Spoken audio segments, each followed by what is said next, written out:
How to transfer Spotify playlist to YouTube Music. Hi everyone, I'm here to assist you today. Without any delay, let's jump right in. Open Play Store and search Song Shift and download Playlist Transfer.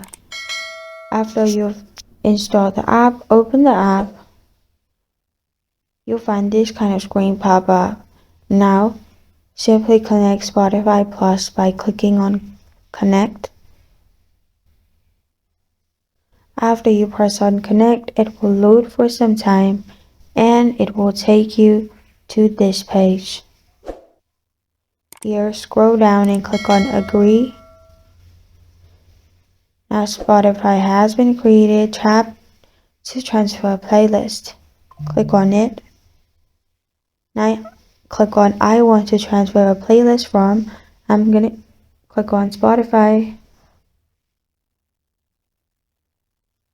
Now click on songs you have liked or select the playlist you want to share.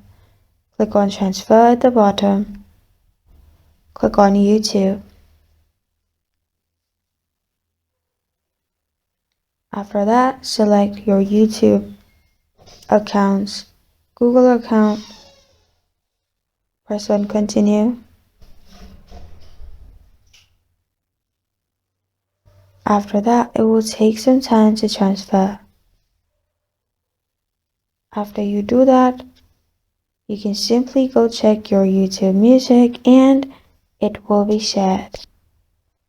This is how to transfer a Spotify playlist to YouTube Music. Thank you for joining me today. If this video helps you out, please leave a like and subscribe for more. Got a question or want to suggest a topic? Comment below. Thank you for watching.